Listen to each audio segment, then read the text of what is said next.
اللهم صل على محمد وآل محمد.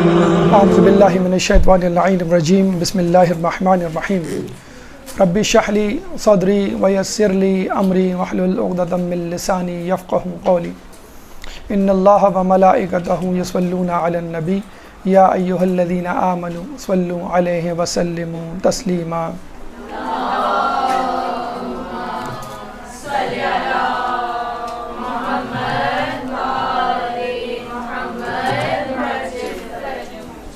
ماہ رمضان کی مبارک سعادتیں گزر رہی ہیں اور امید ہے کہ آپ تمام لوگ اس ماہ مبارک سے استفادہ کر رہے ہوں گے. جہاں خداوند قدوس نے اس ماہ مبارک کو قرآن مجید اور روزوں سے مزین کیا، وہاں پر ہم دیکھتے ہیں کہ 3 اہم شخصیات کو بھی اسی ماہ رمضان سے منسوب کیا گیا. یعنی ہم 10 ماہ رمضان کو بی بی خدیجہ سلام اللہ علیہ کی شہادت مناتے ہیں.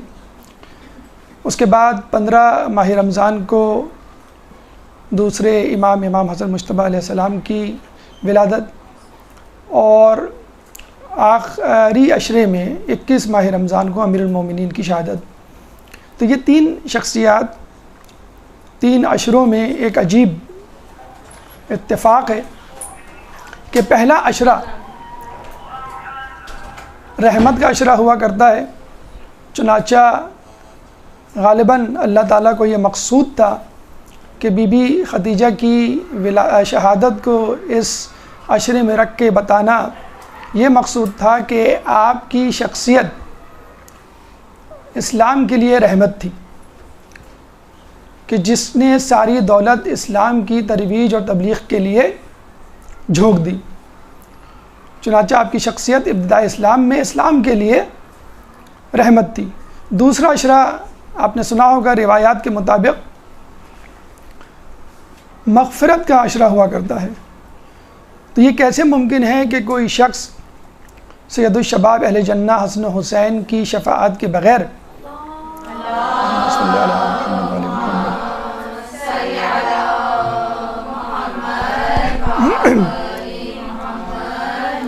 کی شفاعت کے بغیر اپنی مغفرت روز قیامت کروا لے. پھر ہم دیکھتے ہیں کہ آخری عشرہ جہنم سے آزادی کا عشرہ ہے. تو یہ کیسے ممکن ہے؟ جیسے کہ آپ نے سنا ہوگا پل صراط جہنم کے اوپر واقع ہے، اور جو پل صراط سے گزر گیا سمجھ لو کہ وہ جہنم سے بھی گزر گیا، جہنم سے آزاد ہو گیا.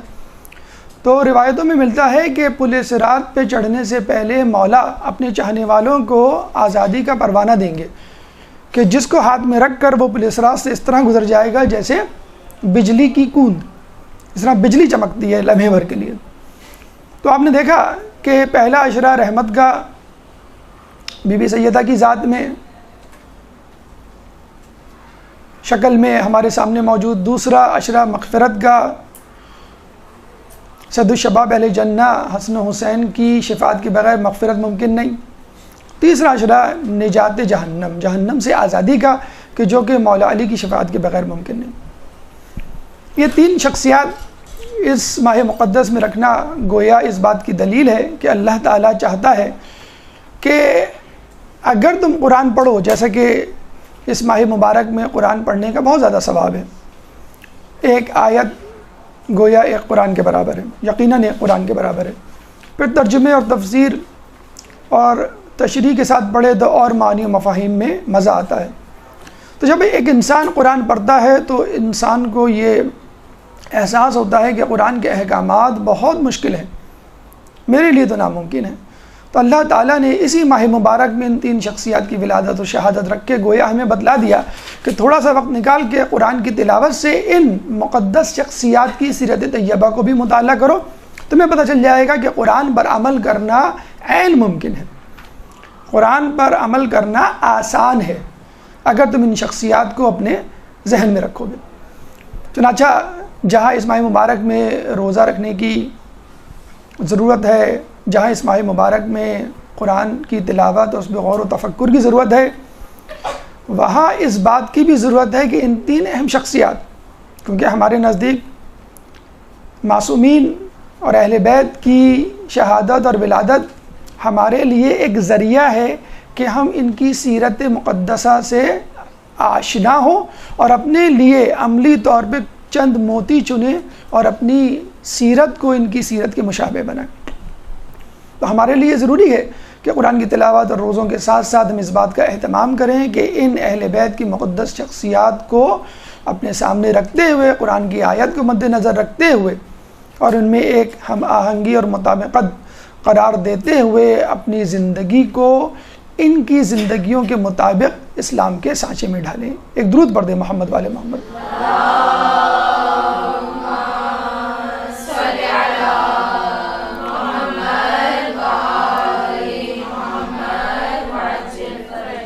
ان تینوں اہم شخصیات میں امام حسن علیہ السلام کی شخصیت ایک عجیب شخصیت ہے۔ وہ اس طرح کہ اس شخصیت کو جہاں رسول اللہ نے سید الشباب اہل جنہ کہا، یعنی جنت کا سردار کہا حسن حسین کو، وہاں یہ ایک عجیب بات ملتی ہے کتابوں میں کہ مذل المؤمنین کے لقب سے بھی نعوذ باللہ نوازا گیا۔ لوگوں نے آپ کو مومنین کو ذلیل کرنے والے کے لقب سے بھی نواز دیا، نعوذ باللہ۔ تو کیا عجیب تضاد ہے کہ رسول کہہ رہے ہیں کہ تم جنت کے سردار ہو، اور لوگ کہہ رہے ہیں کہ آپ نے مسلمانوں کو ذلیل و رسوا کر دیا۔ تو عجیب تضاد ہے، عجیب تنازع ہے شخصیت میں۔ آپ یہ کہہ سکتے ہیں بھائی اس طرح کا مذاق اور اس قسم کی تنقید اور اس قسم کے الزامات اور رقیق القابات جو ہے وہ رسول اللہ کو بھی دیے گئے، ساحر کہا گیا، مجنون کہا گیا، مولا علی کو بھی لوگوں نے کافر کہا، لیکن آپ یہ دیکھیں کہ رسول اللہ اور مولا علی پہ جو الزامات لگائے گئے وہ کفار نے لگائے، اور اگر نہیں لگائے تو الزام لگانے کے بعد ان کو دار اسلام سے خارج کر دیا گیا۔ لیکن خود امام حسن کی ذات مقدسہ پہ الزامات لگانے والے ہمارے خود مسلمان مورخین اور دانشور سو کالڈ مفکرین شامل ہیں، جو بدستور اپنے آپ کو مسلمان کہتے ہیں اور اس کے باوجود سید الشباب اہل جنہ کی ذات مقدسہ پر الزامات بھی لگاتے ہیں۔ چنانچہ آج کی گفتگو انشاءاللہ سیرت امام حسن علیہ السلام کے حوالے سے ہوگی، اور اس کے ساتھ ساتھ آپ کی ذات مقدسہ پر لگنے والے الزامات، مثلا کثرت الازواج ایک الزام، اور ایک الزام صلح امام حسن کہ آپ نے جو ہے وہ عزیمت کا راستہ اختیار نہیں کیا بلکہ مصالحت کا، جس کی ضرورت نہیں تھی نعوذ باللہ۔ ان الزامات پر بھی انشاءاللہ روشنی ڈالی جائے گی۔ یہ ممکن نہیں کسی بھی معصوم اور اہل بیت کی ذات کو 1-1.5 گھنٹے کی نشست میں سمیٹ دیا جائے۔ تمام پہلو تو درکنار، ایک پہلو پر بھی تفصیل کے ساتھ روشنی نہیں ڈالی جا سکتی، لیکن بہرحال جیسے کہ ہم نے بتلایا کہ ولادت اور شہادت میں ہماری ہر مومن کی ایک ذمہ داری بنتی ہے کہ وہ ہر معصوم کی ولادت اور شہادت پر، ان کی سیرت پر ایک نظر ڈالے، درس سنے، کتاب پڑھے، ویب سائٹ وزٹ کرے، اور ایک اجمالی خاکہ چیدہ باتیں ہر پہلو سے متعلق اپنے لیے جمع کرے اور اس کو اپنی زندگی میں جاری ساری کرے۔ جیسے قرآن آپ کو کہا جائے، آپ کہہ سکتے ہیں بھئی میں ایک نشست میں، ایک دن میں، ایک وقت میں قرآن نہیں پڑھ سکتا، کوئی بات نہیں، ورتل القرآن ترتیلا، کہ قرآن کو تھوڑا تھوڑا آہستہ آہستہ ٹھہر کے پڑھو۔ تو یہ ذات مقدسہ بھی ایسی ہیں کہ جتنا آپ ان سے سیراب ہو سکتے ہیں ہو لیجئے، جتنی آپ کی استطاعت ہے، جتنی آپ کے اندر کمی ہے اس کو دور کرنے کے لیے انشاءاللہ اللہ تعالیٰ آپ کی توفیقات میں مزید اضافہ کرتا چلا جائے گا۔ چنانچہ آپ کی شخصیت کو اجمالی طور پہ جن مراحل کے تحت ہم آج آپ کے سامنے پیش کرنے جا رہے ہیں، اس میں سب سے پہلا مرحلہ مقدمے کا ہے جو کہ گزر چکا، دوسرا مرحلہ آپ کے بچپن کا یعنی بچپن کے واقعات، بلکہ دوسرا مرحلہ تعارف کا، تیسرا مرحلہ بچپن یعنی بچپن کے واقعات، چوتھا مرحلہ علمی کمالات جس میں آپ کے علمی فضائل بیان کیے جائیں گے، پانچواں مرحلہ آپ کے اخلاق حسنہ سے چند موتی آپ کے سامنے پیش کیے جائیں گے، چھٹا مرحلہ شجاعت، آپ کی شجاعت کے کارنامے جو عموماً مذکور نہیں، اوجھل ہیں لوگوں کی نظروں سے، چھٹا مرحلہ آپ کی شہادت کس طرح ہوئی، کس سازش کے تحت ہوئی، کس نے کی اور کیوں کر کی، نتائج کیا برآمد ہوئے۔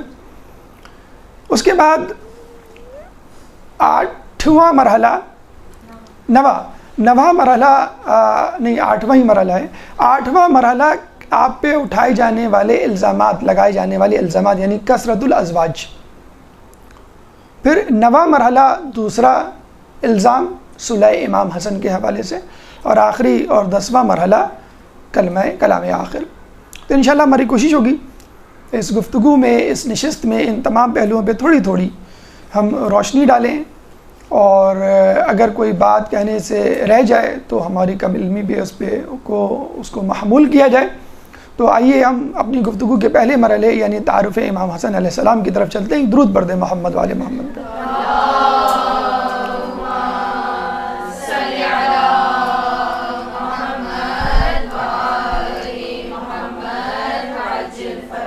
تعارف کے حوالے سے اگر ہم تاریخ ولادت کو لیں تو 15 رمضان 3 ہجری آپ کی ولادت ہے۔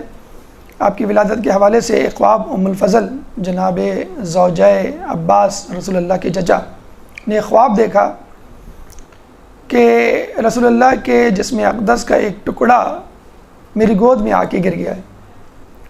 آپ نے یہ خواب رسول اللہ کو سنایا تو رسول اللہ نے کہا کہ عنقریب میری بیٹی جناب سیدہ سے ایک بیٹا پیدا ہوگا جس کی تربیت کا شرف تم کو حاصل ہوگا۔ اور 15 ماہ رمضان کو امام حسن علیہ السلام کی ولادت ہوئی،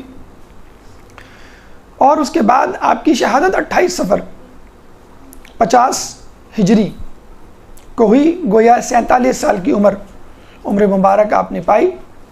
اور یہ بھی ایک عجیب اتفاق ہے، رسول اللہ نے اپنی ولادت میں چھٹے امام جعفر صادق علیہ السلام کو ہم رکاب کیا،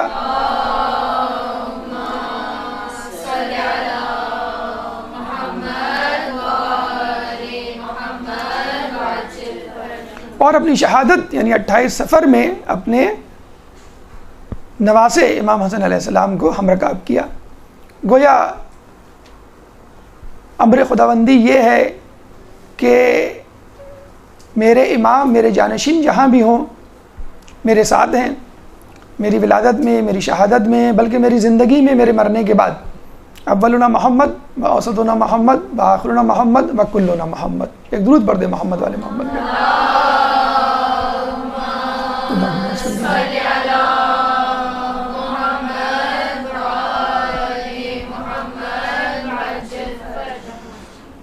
اس کے بعد اسمیات کی طرف چلتے ہیں۔ نام آپ کا حسن، اور کہا یہ جاتا ہے کہ آپ کے نام کی سبقت نہ علی نے کی نہ فاطمہ نے کی، بلکہ رسول اللہ نے بھی انتظار کیا۔ وما ينطق عن الهوى ان هو الا وحی یوحی کے مصداق یہ کیسے ہو سکتا ہے کہ کسی کام کو اذن خداوندی کے بغیر انجام دیا جائے۔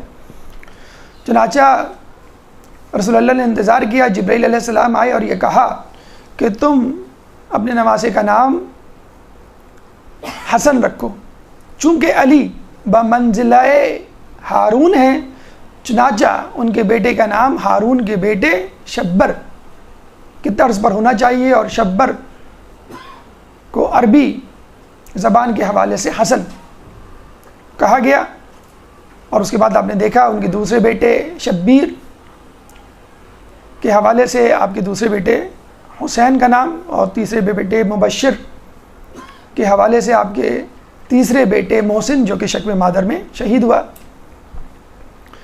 کنیت ابو محمد، القاب میں ذکی، طیب، سبت رسول، نفس رسول، اور سب سے بڑا لقب سید الشباب اہل جنت۔ والد امیر المومنین، والدہ جناب سیدہ، پہلے انسان، پہلے امام، پہلے معصوم جن کو یہ شرف حاصل ہوا کہ جن کی والدہ بھی معصوم اور جن کے والد بھی معصوم۔ اس کے بعد یہ شرف امام حسین علیہ السلام کو حاصل ہوا۔ ازواج کے حوالے سے تفصیلی گفتگو انشاءاللہ اگلے مرحلے میں ہوگی۔ اب ہم چلتے ہیں آپ کے بچپن کے واقعات کی طرف۔ ایک درود پڑھ دے محمد والے محمد پہ۔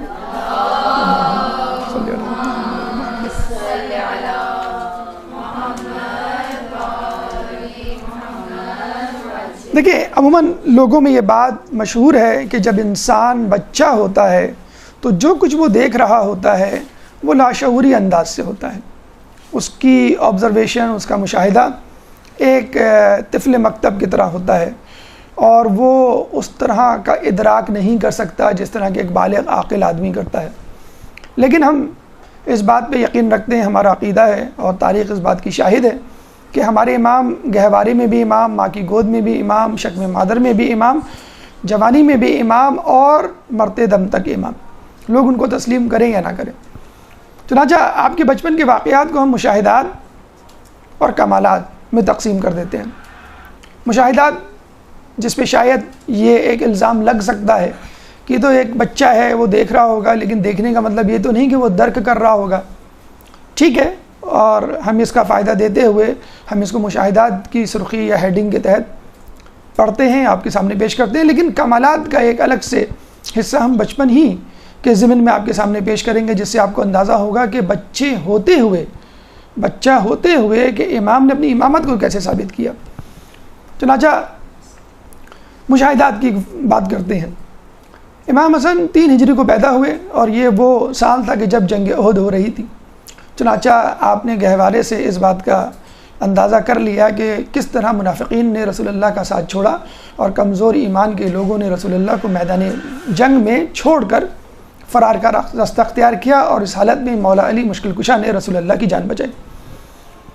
5 ہجری جنگ احزاب میں بھی یہی کچھ ہوا، منافقین نے اور کمزور ایمان کے لوگوں نے رسول اللہ کا ساتھ چھوڑا، اور مولا علی اور چند لوگوں نے رسول اللہ کا ساتھ دیا اور ان کی جان بچائی۔ 6 ہجری میں صلح حدیبیہ ہوا، اور صلح حدیبیہ میں جن کمزور شرائط کے ساتھ صلح کی گئی، اس سے کچھ لوگوں کے دلوں میں نبوت کے بارے میں شک پیدا ہوا۔ گویا امام حسن کو بتلایا جا رہا تھا کہ تمہارے ساتھ بھی ایک صلح ہوگی، اور اس وقت بھی شک کیا جائے گا، بلکہ نہ صرف یہ کہ شک کیا جائے گا، بلکہ تمہیں جو ہے برے القابات سے بھی نوازا جائے گا، اور تمہارے قتل کے در پہ تمہارے ہی لوگ ہو جائیں گے۔ 7 ہجری جنگ خیبر میں ہم دیکھتے ہیں کہ لوگ ناکام ہو کے واپس لوٹتے ہیں، مولا علی تنہا کامیاب ہوتے ہیں، اور اسی علی کو رسول اللہ کے بعد تنہا کر دیا جاتا ہے۔ اور یہ چنانچہ دیکھا جائے امام حسن کے لیے ایک سبق کہ تمہیں بھی اس طرح تنہا کر دیا جائے گا۔ 8 ہجری فتح مکہ، کہ جب آپ نے دیکھا ہے کہ کس طرح منافقین نے جو ہے اسلام کے سائے میں پناہ لی اور مفادات کو سمیٹا، اور کس طرح وہی لوگ پھر آگے چل کے رسول اللہ کے اہل بیت کے دشمن بنے۔ 9 ہجری مباہلہ کا سال، کہ جب رسول اللہ نے آپ کو ساتھ لے جانا گوارا کیا، اور آپ کی گواہی کو ثابت کیا کہ تمہاری گواہی اللہ کے نزدیک قابل قبول ہے۔ یہ اور بات کہ بعد میں یہی گواہی معاملہ فدق میں جو ہے قبول نہیں کی گئی۔ اس کے بعد 10 ہجری کو خطبہ غدیر خم، کہ جب امام حسین نے مشاہدہ کیا کہ کس طرح لوگوں نے آ کے رسول اللہ امام علی کو ولایت کی، امامت کی اور جانشینی کی مبارکباد دی، پر انہی لوگوں نے بیعت کو توڑا۔ پھر 11 ہجری میں ہم دیکھتے ہیں کہ امام حسن نے کس طرح شہادت رسول کو دیکھا۔ شہادت رسول ایک غم نہیں تھا، بلکہ غم یہ تھا کہ رسول اللہ کی میت کو بے گور کفن چھوڑ کے جانے والے اپنے معاملات میں اس طرح مشغول ہوئے کہ ان کی تدفین کا خیال نہ رہا، اور مولا علی نے چند بنی ہاشم کے لوگوں کے ساتھ مل کر رسول اللہ کی تدفین کی۔ اور پھر 75 یا 95 دن بعد بی بی سیدہ کی شہادت ہوئی، اور وہ شہادت بھی ایسی کہ صرف چند لوگوں نے تدفین میں شرکت کی، اور بی بی کا باقاعدہ یہ کی وصیت کہ میری تدفین میں جو ہے فلاں فلاں کو شریک نہ ہونے دینا۔ اس سے بھی تاریخ کے بہت سارے پردوں رازوں سے جو ہے وہ پردہ اٹھتا ہے۔ یہ وہ مشاہدات ہیں جن کو آپ کہہ سکتے ہیں کہ بھئی یہ تو ایک بچہ اگر دیکھ رہا ہو تو اس سے اس کی فضیلت کہاں ثابت ہوتی ہے۔ تو چلیے آئیے ہم بچپن کے ان کمالات کی طرف چلتے ہیں کہ جس سے امام حسن کی فضیلت بھی ثابت ہوتی ہے۔ ایک درود پڑھ دے محمد والے محمد میں۔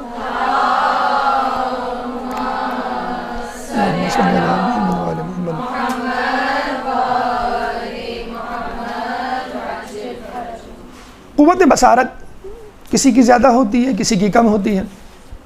قوت بصارت یہ ہوتی ہے کہ انسان دور تک دیکھ سکے، لیکن ایک چیز جو آپ کے سامنے موجود ہو لیکن دیوار ہو، پردہ ہو یا کوئی آڑ ہو اور اس کو آپ دیکھ لیں تو ہم اس کو قوت بصارت نہیں کہیں گے، قوت بصیرت کہیں گے۔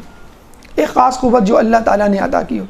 ہم دیکھتے ہیں کہ امام حسن آتے ہیں مسجد سے اور بی بی سیدہ کہتی ہیں کہ بتاؤ کہ تمہارے نانا نے کیا کہا۔ آپ جواب دیتے ہیں، خطبہ فر سنانا شروع کرتے ہیں۔ جب آپ بی بی سیدہ مولا علی کو بتلاتی ہیں دوسرے دن، یہ کہتے ہیں کہ میں چاہتا ہوں کہ میں بھی اپنے بچے کا حافظہ دیکھوں اور دیکھوں وہ سبق کیسے یاد کرتا ہے، رسول اللہ کا خطبہ کیسے یاد کرتا ہے۔ چنانچہ دوسرے دن مولا علی پردے کے پیچھے چھپ جاتے ہیں اور آپ خطبہ سنانا شروع کرتے ہیں۔ جیسے خطبہ سنانا شروع کرتے ہیں روانی میں لکنت آ جاتی ہے اٹک اٹک کے بولنا شروع کرتے ہیں تو فوراً کہتے ہیں کہ کوئی سردار مجھے دیکھ رہا ہے. تو یہ بصارت نہیں تھی، بصارت یہ تھی کہ مولا علی کہیں دور بیٹھے ہوتے اور آپ دیکھ لیتے. یہ بصیرت تھی کہ پردے کے پیچھے ہیں، پردے غیبت میں ہیں اور جو ہے امام حسن مشاہدہ کر رہے ہیں. اور اس سے ایک بات یہ بھی ثابت ہوتی ہے کہ اگر آپ کے بزرگ اور آپ کے اساتذہ یا باتقوا آپ سے باتقوا افراد آپ کے سامنے بیٹھے ہوں تو اس کے سامنے ادب کیا ہوتا ہے. اونچی آواز تو دور کی بات کہ اگر آپ کی گفتگو بھی ہو تو بہت مؤدب لہجے میں ہو. تو یہ ہمارے نوجوانوں کے لیے ایک اخلاقی سبق بھی ہے. پھر قوت شامہ، آپ کہہ سکتے ہیں بھائی پردے ہو سکتا ہے کہ چھوٹا پردہ ہو اور رسول امام مولا علی کے جو ہے وہ پیر نظر آ گئے ہوں. قوت شامہ جب حدیث قصہ ہم سنتے ہیں تو اس میں آپ پڑھتے ہیں کہ کس طرح رسول اللہ جو ہے یمنی چادر کے زیر آئے اور جب امام حسن داخل ہوئے تو انہوں نے رسول اللہ کو دیکھا نہیں تھا. انہوں نے فوراً کہا کہ مجھے یہاں اپنے نانا کی خوشبو آ رہی ہے. دیکھیں اللہم صلی علی محمد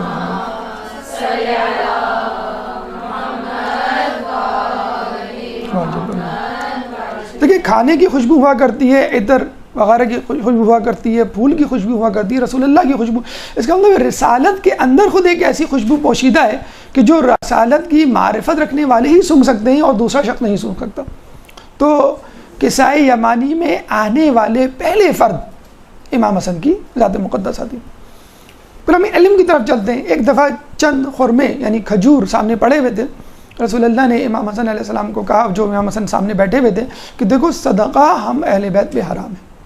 اچھا کچھ لوگوں نے اس روایت کو بڑھا چڑھا کے بیان کیا اور یہ کہا کہ امام حسن نے جو ہے فوراً کھجور منہ میں رکھ لی اور اس کو چبانا شروع کر دیا، کھانا شروع کر دیا. رسول اللہ نے فوراً کہا کہ اس کو تھوکو، صدقہ ہم اہل بیت پہ حرام ہے. حالانکہ ایسا نہیں. روایت میں ہمارے یہاں جو ملتا ہے وہ یہی ملتا ہے کہ رسول اللہ نے فقط یہ کہا تھا کہ صدقہ اہل بیت پہ حرام ہے. ابن حجر عسقلانی جو کہ غیر شیعہ عالم ہیں، اپنی کتاب میں اس بات کا اعتراف کرتے ہیں کہ رسول اللہ ان کو لوح محفوظ کا ایک سبق یاد کروا رہے تھے اور خود امام حسن آغوش مادر سے لوح محفوظ کا مشاہدہ کیا کرتے تھے. یہ بالکل ایسا ہی ہے کہ ایک باپ اپنے بچے کو کھجور کی افادیت بتلائے. تو کھجور میں کیلشیم ہوتا ہے، کھجور میں آئرن ہوتا ہے، کھجور میں مٹھاس ہوتی ہے، گلوکوز ہوتا ہے، افطار کھجور سے کھولنا چاہیے. اور جب کھجور سامنے آئے تو کہے کہ دیکھو یہ وہی کھجور ہے جس کے بارے میں نے تم کو بتلایا تھا. تو گویا رسول اللہ بتلا رہے تھے کہ دیکھو یہ وہی کھجوریں ہیں، یہ وہی صدقہ ہے کہ جس کے بارے میں بتلایا گیا ہے کہ ہم اہل بیت پر حرام ہیں. اس کے بعد ہم یہ دیکھتے ہیں کہ یہ فقط خدائی عطیہ نہیں تھا، خود انسان کی اپنی سکت، اپنی قابلیت بھی ہوتی ہے جو اس کو افضلیت کے درجے پہ لے کے جاتی ہے. سورہ حل عطا کی مصداق نہ صرف بی بی سیدہ مولا علی بلکہ حسن حسین بھی ہیں، بی بی فضہ بھی ہیں. بچوں کو کیا ضرورت ہے؟ چلیں بی بی فضہ کے بارے میں ہم کہہ سکتے ہیں وہ بڑی تھی، استطاعت، قابلیت اور سکت رکھتی تھی روزے کی. حسن حسین تو بچے تھے. اور دوسری بات ہے کہ انہوں نے نظر مانی بھی نہیں تھی، نظر تو بی بی سیدہ اور مولا علی نے مانی تھی. بچہ ہونے کے باوجود روزہ رکھنا اس بات کی دلیل ہے کہ میں ان مسائل کو درک کرتا ہوں، میں شکر الہی بجا لانا جانتا ہوں اور شکر الہی تو مجھے بجا لانا چاہیے کیونکہ صحت یاب میں ہوا، نہ کہ میرے ماں باپ. منت انہوں نے مانی لیکن پھر بھی اس منت میں شریک ہونا چاہتا ہوں. گویا وہ بتلانا چاہ رہے تھے کہ میں بچہ ہوں لیکن امام ہونے کے ناطے مسائل کے تمام اسرار و رموز سے واقف ہوں. اور جب بچہ ایسا ہو کہ جس کی فضیلت خود ظاہر ہو رہی ہو اور اس کے ساتھ ساتھ لوگ اس کے معترف ہو رہے ہوں تو رسول اللہ بھی آگے بڑھ کر ان کے فضائل بیان کرتے ہیں کہ تاکہ لوگوں کے اندر جو شک و شبہ موجود ہے وہ بھی ختم ہو جائے. رسول اللہ سجدے میں ہوتے ہیں، آپ ان کی پشت پہ سوار ہوتے ہیں، آپ سجدے کو طول دیتے ہیں. لوگ کہتے ہیں کہ بھئی ان کو یہ ڈر خوف تھا کہ بچہ گر نہ جائے، اس کو چوٹ نہ لگ جائے. جی نہیں، ایسا نہیں تھا. رسول اللہ کو امامت کا احترام مقصود تھا. خود رسول تھے لیکن احترام مقصود تھا. اب آپ کہیں گے بھئی نبی رسول اللہ امام سے افضل، وہ ان کا کیوں احترام؟ تو آپ نے وہ نہیں پروفٹ یوسف میں دیکھا، مووی میں بھی دیکھا، کتابوں میں پڑھا ہوگا کہ کس طرح ان کے ماں باپ ان کو سجدہ کر رہے تھے. تو وہ نبی کو سجدہ تھا، نبوت کو سجدہ تھا، کسی شخص کو سجدہ نہیں تھا. تو رسول اللہ کا احترام امام کا احترام تھا. اگر فرض کر لیجئے ایسا ہی تھا، یعنی رسول چاہتے تھے کہ چوٹ نہ لگے میرے نمازی کو، تو بھی جب وہ مسجد کے ممبر پہ خطبہ دے رہے تھے اور حسن جو ہے وہ آ رہے تھے اور گر پڑ رہے تھے تو وہ اشارے سے کہہ سکتے تھے بھئی بچے کو اٹھا لو. کسی کو زبان سے کہہ دیتے کہ بھئی اس بچے کو ہٹا لو، یہ گر نہ جائے، اس کو چوٹ نہ لگ جائے. خطبہ چھوڑ کر، جو میں خطبہ کے بارے میں کہا گیا ہے کہ اس کے دوران سننے والے کے لیے منع ہے کہ وہ کوئی خسر پھسر بھی کرے، کوئی جسے کہتے ہیں آہستہ آواز میں کلام کرے. خود رسول اللہ جو خطبہ دے رہا ہے شخص، وہ اپنا خطبہ منقطع کرے، اٹھے اور اپنے امام کو اٹھائے، اپنے بچے کو، نواسے کو اٹھائے جو کہ امام ہے، اور یہ کہے کہ یہ میرا بیٹا سردار ہے. اسی وقت رسول اللہ نے یہ فیصلہ دے دیا کہ دیکھو میں اس کو جو اٹھا رہا ہوں نواسا ہونے کے ناطے نہیں اٹھا رہا، کسی شفقت کے مارے نہیں اٹھا رہا، اس لیے نہیں کہ یہ بچہ اس کو چوٹ لگ جائے گی، بلکہ اس لیے اٹھا رہا ہوں کہ یہ امام ہے، یہ سردار ہے. تم لوگ بھی اس کی اسی طرح جو ہے وہ احترام کرو، عزت کرو. پھر رسول اللہ نے اسی بچے کو مباہلے کے میدان میں لے جا کر یہ ثابت کیا کہ دیکھو یہ بچہ نہیں ہے، یہ گواہی دینے کے قابل ہے. کل کلاں کو اگر یہ کسی مسئلے میں گواہی دینے کے لیے آئے تو اس کی گواہی قبول کرنا. لیکن افسوس ہم دیکھتے ہیں کہ مسئلہ فدق میں آپ کی گواہی کو قبول نہیں کیا گیا. جس کی گواہی رسول اللہ قبول کر رہے ہیں عیسائیوں کے مقابلے میں، اس کی گواہی خود مسلمان قبول نہیں کر رہے. ایک درود پڑھ دے محمد والے محمد. اللہم صلی اللہ علیہ محمد.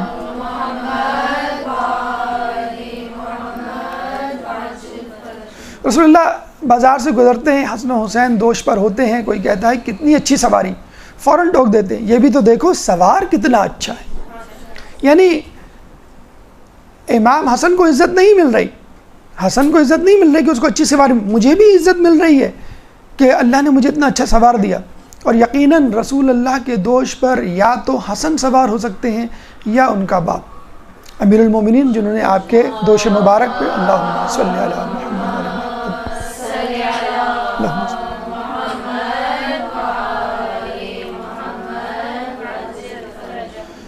اور یہی وہ اعتماد تھا جو امام حسن نے رسول اللہ سے لیا بچپن میں، اور جب رسول اللہ کی وفات کے بعد آپ کے ممبر پہ غیر اہل کو ممبر پہ بیٹھا ہوا دیکھا تو یہ کہا کہ میرے باپ کے ممبر سے اترو، اپنے باپ کا ممبر تلاش کرو.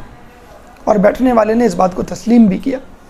تو یہ وہ بچپن کے کمالات، یہ بچپن کے مشاہدات کہ جس سے ہمیں ثابت ہوتا ہے کہ واقعی آپ کی شخصیت ایک ایسی شخصیت تھی جو امام بننے کے قابل تھی. آپ کی شخصیت ایسی شخصیت تھی جو گہوارے میں، ماں کی گود میں اور گھر کے صحن میں بھی امام تھی بچپن کی حالت میں. اب آئیے ہم آپ کے علمی کمالات کی طرف چلتے ہیں. ایک درود پڑھتے ہیں محمد والے محمد میں. اللہم صلی علی محمد والے محمد.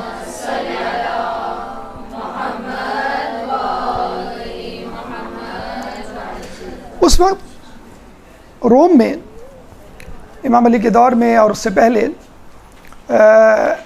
عیسائیوں کی حکومت تھی، اور روم کے بادشاہ نے جب یہ سنا کہ مسلمان علمیت میں بہت آگے ہیں، وہ چند سوالات لکھ کر امیر شام کو بھجوائے. ان سوالات کے مجھے جواب دو.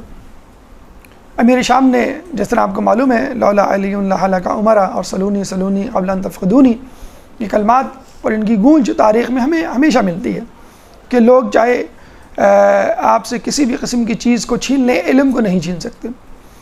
چنانچہ امیر شام نے کیس ریفر کیا اپنے سے بڑے عالم یعنی مولا علی کی طرف، اور مولا علی نے لوگوں کو بتانے کے لیے کہ دیکھو میرا علم تو ہے ہی ثابت شدہ، لیکن میرا جو بچہ ہے، میرا جو بیٹا ہے جو کل امام بننے والا ہے، اس کا علم اسی وقت بچپن کی حالت میں ثابت شدہ ہے. اور آپ کو کہا کہ تم ان سوالات کے جوابات دو. چنانچہ امام حسن اٹھتے ہیں، سوال پوچھا گیا. پہلا سوال کہ حق اور باطل میں کیا فرق ہے، یا حق و باطل میں کتنا فاصلہ ہے. آپ نے کہا کہ حق و باطل میں 4 انگشت کا فاصلہ ہے، 4 انگلیوں کا فاصلہ ہے. یعنی سننا باطل ہونے کی دلالت ہے اور دیکھنا حق ہونے کی دلالت ہے. اس کا مطلب یہ نہیں کہ آپ جو بات سنیں، جس سے سنیں وہ غلط ہے. یعنی رسول اللہ سے سنیں، امام سے سنیں، عالم دین سے سنیں، کتاب میں پڑھیں یا درس سنیں، وہ بھی غلط نہیں. سنی سنائی بات کو ایز اٹ از بغیر کسی تحقیق کے، عقلی میزان پر پرکھے بغیر آگے بڑھا دینا، یہ ہے جھوٹ. اور حق الیقین یعنی حق کیا ہے آپ اپنی آنکھوں سے دیکھ لیں، اچھا کیا ہے، برا کیا ہے، اور اس کا اندازہ کر لیں. یہیں سے افواہ سازی کی فیکٹریاں جنم لیتی ہیں، جب ہم سنی سنائی بات کو آگے بڑھا دیتے ہیں، جب ہم بغیر دیکھے کسی بات پر فیصلہ کر دیتے ہیں. چنانچہ آپ نے کہا کہ حق و باطل کے درمیان 4 بالشت کا فاصلہ ہے. اچھا، علماء اعلام نے ماشاءاللہ جو کہ سمندر سے فقط اپنی پیاس نہیں بجھاتے، مچھلیاں نہیں پکڑتے بلکہ سمندر میں غوطہ لگا کر اس کے موتی اس کے اصل خزانے تک پہنچتے ہیں۔ علماء اعلام نے جیسا کہ ہمیں معلوم ہے کہ ایک ایک آیت کے 70 معنی مذکور ہیں، ہاں ظاہری بھی ہیں اور باطنی بھی ہیں، اسی طرح امام کی روایتوں میں بھی کئی معنی موجود ہیں۔ تو علماء اعلام نے یہ کہا کہ دیکھیں ان جوابات میں بھی امام کی دور اندیشی ہے کہ وہ ایک پیغام پہنچا رہے ہیں امیر شام کو۔ مثلا جب امام نے کہا کہ حق الیقین یعنی دیکھنا حق ہے اور سننا باطل ہے، حق و باطل کے درمیان فاصلہ 4 انگشت کا ہے، تو امام یہ کہنا چاہ رہے ہیں کہ تم وہ ہو جو سنی سنائی باتوں پر یقین رکھتے ہو، اور میں وہ ہوں جو دیکھ کر فیصلہ کرتا ہے۔ یعنی اہل بیت کے سامنے جبرائیل آ رہے ہیں، جبرائیل جا رہے ہیں، قرآن کی آیتیں نازل ہو رہی ہیں، رسول اللہ کی نشست و برخاست قول و فعل ان کے سامنے، آنکھوں کے سامنے، قرآن اور سنت دونوں اہل بیت کے گھرانے میں موجود، اپنی آنکھوں سے اس کا مشاہدہ کر رہے ہیں۔ تو ہمیں بتلاؤ کہ ہم سے زیادہ سچا کون ہوگا، ہم سے زیادہ بہتر فیصلہ کرنے والا کون ہوگا؟ چنانچہ ہم حق ہیں، حق الیقین ہیں، اور یقین کو اپنی آنکھوں سے دیکھنے والے ہیں، اور تم باقی افراد سننے والے ہو، چاہے ہم سے سنو چاہے دوسروں سے سنو۔ اگر ہم سے سنا تو ٹھیک، یا ہمارے مقرر کردہ نمائندے سے سنا تو ٹھیک، لیکن اپنے طور پر سنا اور فیصلہ کیا تو وہ غلط ہے۔ یہ ہے حق اور باطل کا فیصلہ کے درمیان فرق۔ پھر دوسرا سوال کیا گیا کہ زمین اور آسمان میں کتنا فاصلہ ہے؟ امام نے بہت اچھا جواب دیا کہ زمین اور آسمان میں بقدر آہ مظلوم فاصلہ ہے۔ جتنی دیر ایک مظلوم کی آہ کو زمین سے آسمان تک جانے میں لگتی ہے، بس اتنا ہی فاصلہ ہے۔ اب امام نے بڑے لطیف پیرائے میں ایک طنز بھی کر دیا اور یہ بتلا بھی دیا کہ دیکھو جو تم مظالم کر رہے ہو سکتا ہے وہ کچھ لوگوں سے ڈھکے چھپے ہوں، لیکن اللہ سے ڈھکے چھپے نہیں۔ تم جن لوگوں پر ظلم کر رہے ہو ان کی کوئی نہیں سن رہا، ٹھیک ہے، لیکن خدا تو سن رہا ہے، اس کی لاٹھی تو بے آواز ہے، وہ اگر اس دنیا میں نہیں تو کم از کم قیامت میں تو فیصلہ کرے گا۔ پھر امام سے تیسرا سوال کیا گیا کہ مشرق اور مغرب کی کتنی مسافت ہے؟ تو امام نے جواب دیا بقدر سیر آفتاب، جتنی دیر آفتاب کو یعنی سورج کو مشرق سے مغرب میں جانے کا وقت لگتا ہے اتنی ہی مسافت ہے، یعنی 1 دن کے برابر۔ گویا یہ کہنا چاہ رہے ہیں کہ تمہارے ظلم کا گواہ تو خود آفتاب بھی ہے۔ تمام لوگوں سے تمام مظالم یا کچھ مظالم چھپ سکتے ہیں، لیکن آفتاب جو کہ ایک CCTV کیمرہ ہے اس سے تمہارے مظالم نہیں چھپ سکتے۔ پھر امام سے 14 سوال کیا گیا خنثی کسے کہتے ہیں؟ امام نے کہا خنثی اس کو کہتے ہیں کہ جس کی جنس غیر متعین ہو، یعنی مرد یا عورت ہونے کا اندازہ نہ ہو سکے۔ گویا بتلانا چاہ رہے ہیں کہ اصل مرد وہ ہے کہ جو میدان میں رہے اور غیر فرار رہے اور ہم ہی اس کی اولاد میں سے ہیں۔ 5واں سوال جو کیا گیا وہ یہ کہ وہ 10 چیزیں کون سی ہیں جو ایک دوسرے سے بھاری ہیں؟ امام نے کہا کہ بھاری ترین چیز پتھر ہے، لیکن پتھر سے بھاری لوہا ہے جو اس کو کوٹ دیتا ہے، ریزہ ریزہ کر دیتا ہے۔ لوہے سے بھاری آگ ہے جو اس کو پگھلا دیتی ہے، اور آگ سے بھاری پانی ہے جو اس کو بجھا دیتا ہے، اور پانی سے بھاری وہ بادل ہیں جو اس کو لے کے چلتے ہیں اور برساتے ہیں بارش، اور بادل سے بھاری وہ فرشتہ ہے جو متعین ہے اس بات پر کہ بادل کو کہاں لے جا کر برسوانا ہے۔ پھر اس بادل کے فرشتے سے زیادہ قوی تر ملک الموت ہے کہ جو اس فرشتے کو موت دے گا، اور پھر ملک الموت سے قوی ترین خود موت ہے کہ جو ملک الموت کو بھی موت دے گی۔ آخر میں یہی ہوگا نا کہ تمام لوگ مر جائیں گے تو ملک الموت کو بھی موت آئے گی، اور موت سے قوی امر خداوندی ہے۔ گویا امام یہ بتلانا چاہ رہے ہیں کہ ہو سکتا ہے کہ تم پتھر کے مالک بن جاؤ، لوہے کے مالک بن جاؤ، پانی کے مالک بن جاؤ، آگ کے مالک بن جاؤ، بادلوں کے مالک بن جاؤ، فرشتوں کے مالک بن جاؤ، ملک الموت موت کے، لیکن امر خداوندی کے مالک تو پھر بھی نہیں بن سکتے، اور یہ امر خداوندی ہمارے پاس ہے۔ ایک درود پڑھ دیں محمد والے محمد.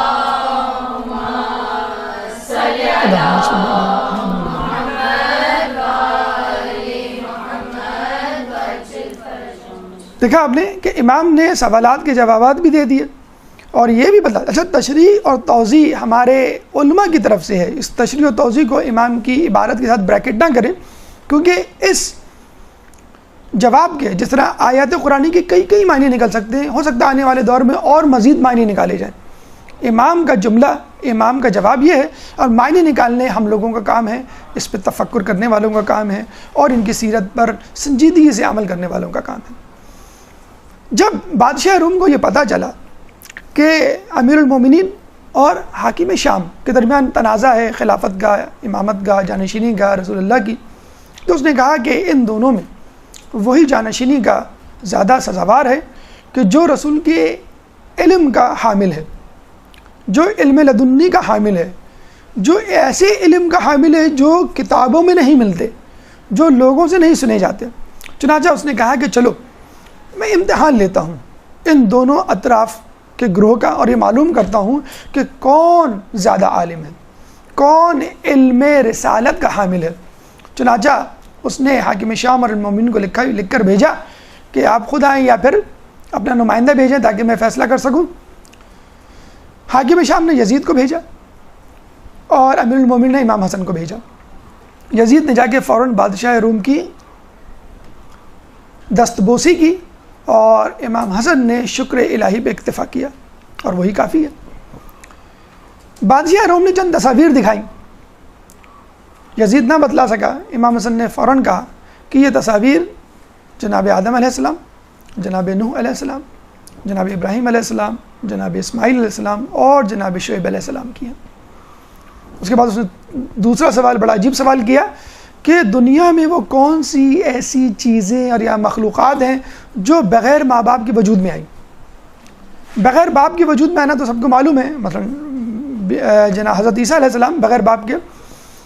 کون سی مخلوقات ہیں جو بغیر ماں اور بغیر باپ کے وجود میں آئیں؟ تو آپ نے جواب دیا آدم علیہ السلام, نمبر 2 حوا علیہ السلام, نمبر 3 وہ کوا جس نے آ کر قابیل کو یہ سکھایا کہ جب کوئی مر جائے تو اس کو زمین میں کیسے دفناتے ہیں. اس کے بعد دمبا اسماعیل, یعنی وہ دمبا جو اسماعیل علیہ السلام کی جگہ ذبح ہوا, اللہ نے بھیجا تھا اس کو.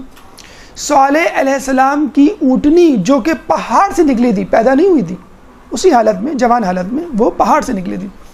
اشدہا کس کا؟ حضرت موسیٰ علیہ السلام کا. انہوں نے لاٹھی پھینکی تھی تو وہ اژدہا بن گیا تھا, اس کا بھی کوئی ماں باپ نہیں تھا, وہ لاٹھی سے اژدہے میں تبدیل ہوا تھا. اور آخر میں ابلیس ملعون, ابلیس بھی بغیر ماں باپ کے, حالانکہ جنوں میں سے ہے لیکن بغیر ماں باپ کے پیدا ہوا. تو یہ 7 اشیاء, یہ 7 چیزیں, یہ 7 مخلوقات کے بارے میں امام نے کہا کہ یہ بغیر ماں باپ کے وجود میں آئیں. چنانچہ وہ سمجھ گیا کہ علمی کمالات کا حقیقی حامل کون ہے اور رسول اللہ کے حقیقی جانشین ہونے کا اصل حقدار کون ہے. ایک درود پڑھ دے محمد والے محمد میں. اللہم صلی علی محمد والے محمد.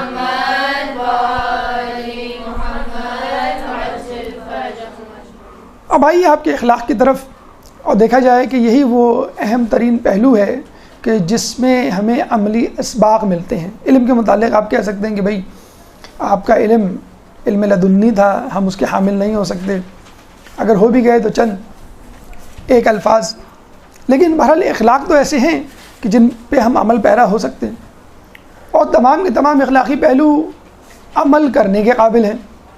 ٹھیک ہے, چند علوم ایسے ہیں کہ جن کو آپ نہیں حاصل کر سکتے, علم لدنی ہے, علم غیب ہے, مثلا وہ علم جو خاص طور پہ اللہ کی طرف سے خاص لوگوں کو عطا کیا جائے.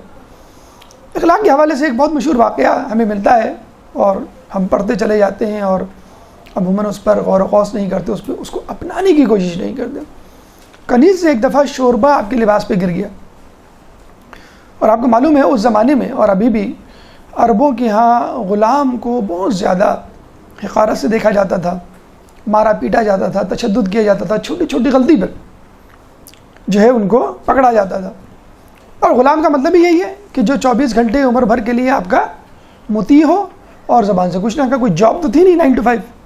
چنانچہ جب شوربہ گرا تو وہ گھبرا گئی, پریشان ہو گئی کہ اب یہ غصے میں آ جائیں گے. اس کے منہ سے فوراً قرآن کی آیت سورہ آل عمران آیت نمبر 134 134 کا ٹکڑا نکلا کہ والکاظمین الغیظ، کہ جو اللہ تعالیٰ کے نیک بندوں کی صفات اللہ تعالیٰ بتا رہا ہے، تو ایک صفت یہ بھی ہے کہ جو اپنے غصے کو قابو کرتے۔ امام نے فوراً کہا کہ ٹھیک ہے، میں نے اپنے غصے کو قابو کیا۔ پھر اس نے آیات کا دوسرا ٹکڑا آگے کا والکاظمین الغیظ والعافین عن الناس، اور جو لوگوں کو معاف کر دیا کرتے ہیں۔ امام نے فوراً کہا ٹھیک ہے، میں نے تم کو معاف کیا۔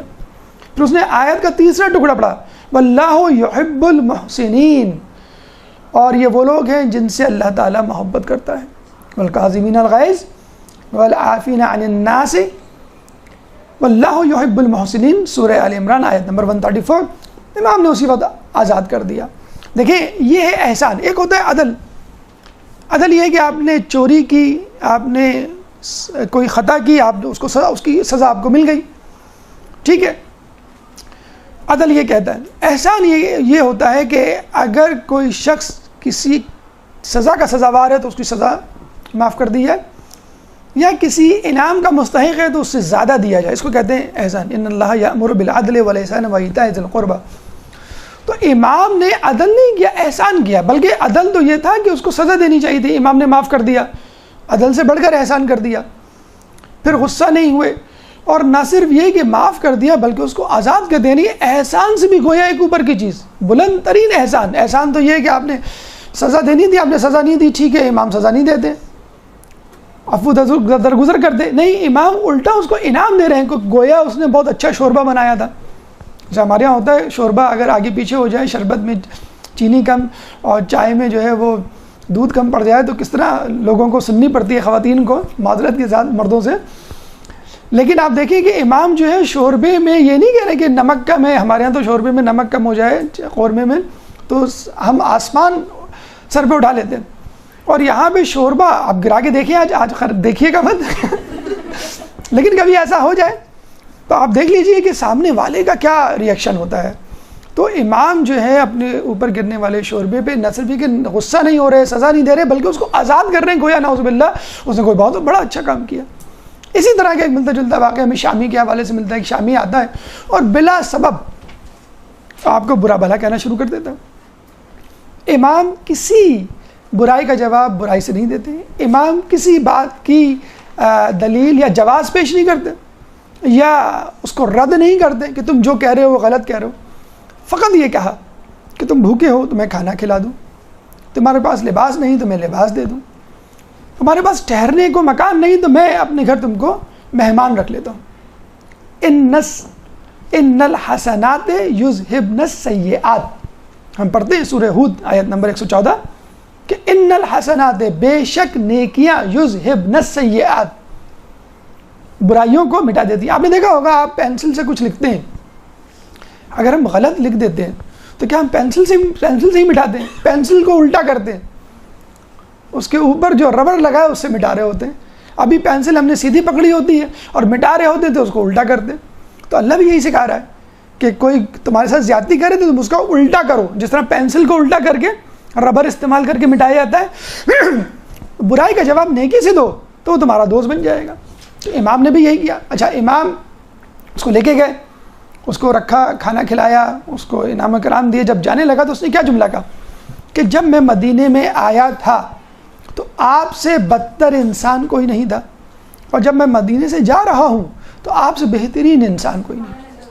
ایک درود پڑھ دے محمد والی محمد۔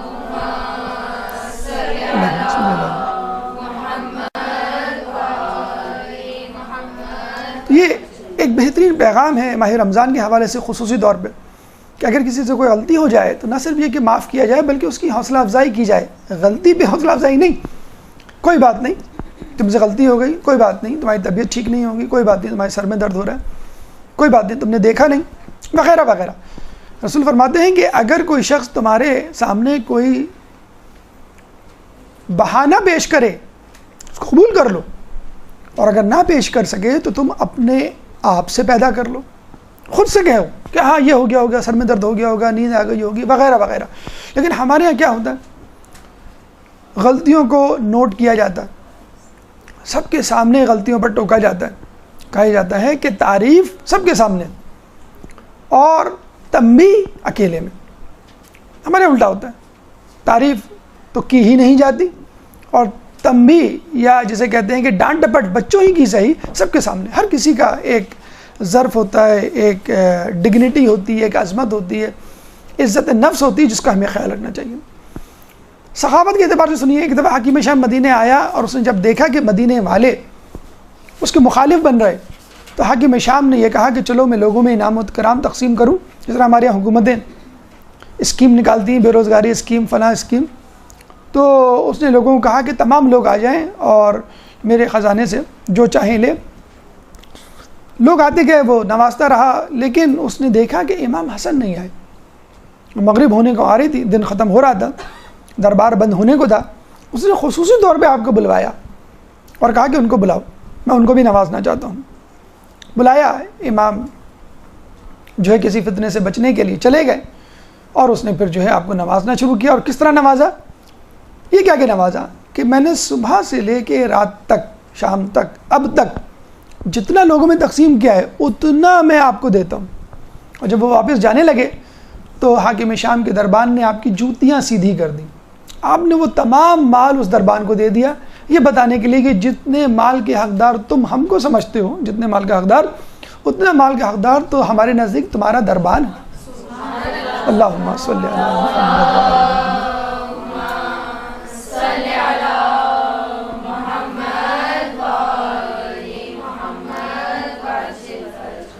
تو آپ نے دیکھا امام کا اخلاق کس طرح غلطی پر نہ صرف یہ کہ عفو درگزر بلکہ انعام, کس طرح برا بلا کہنے والوں کو.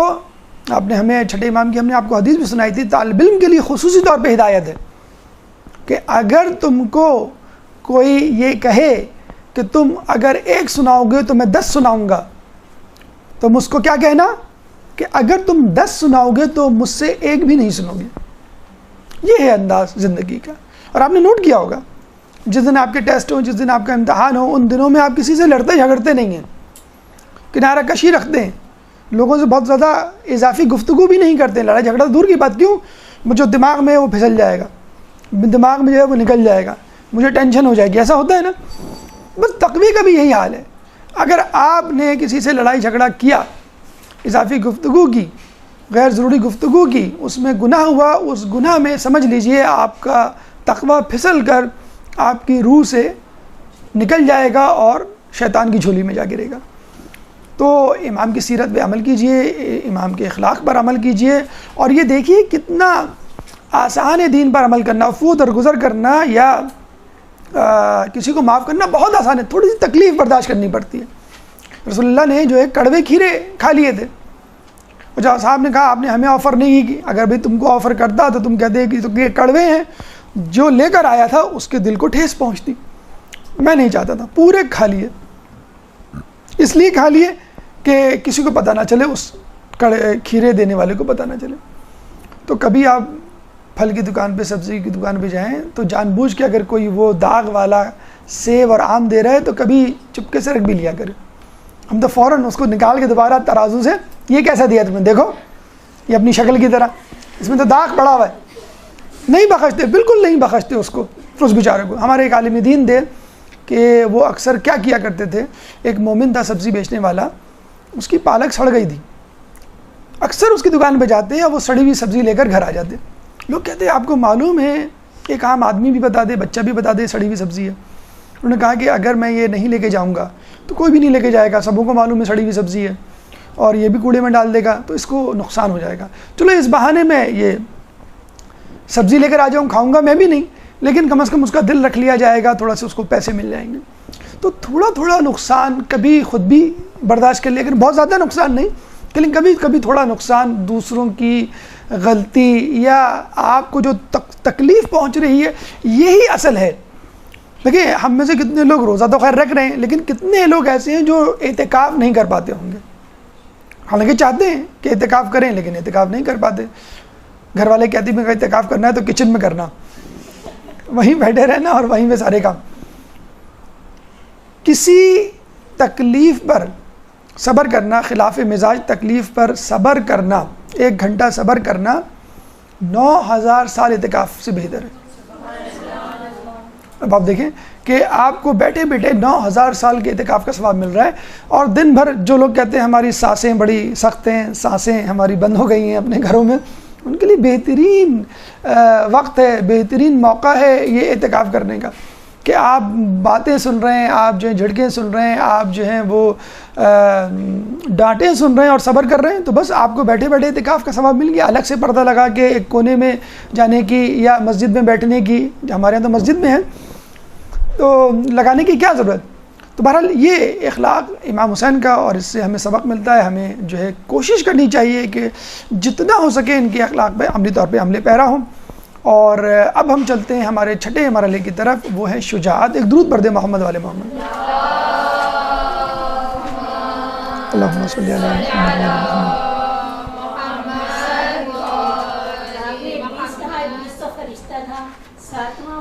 درس کے بعد پوچھ لیے گا۔ اچھا اس کے بعد کیا ہوا کہ ایک درود پڑھ دیں محمد والے محمد میں۔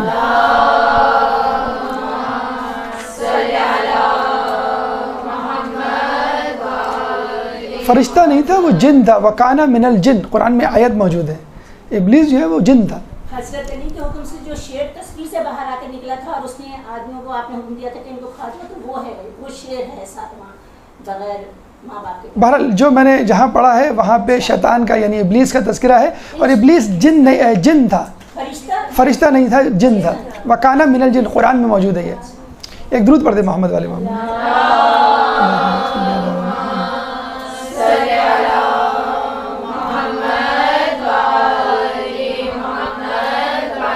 دیکھیے عموماً امام حسن کی ذات کو مصالحت یا خاموشی یا سکوت کی علامت سمجھا جاتا ہے۔ امام حسین کربلا میں آئے، وہ لڑے اور انہوں نے جو ہے جان دی۔ امام حسن نعوذ باللہ ایسے نہیں تھے، ایسا نہیں تھا۔ جب جہاں جہاں لڑنے کی، جہاد کی ضرورت پیش آئی اور ان کو موقع دیا گیا اور ان کو کہا گیا، انہوں نے حکم کی تعمیل کی۔ قتل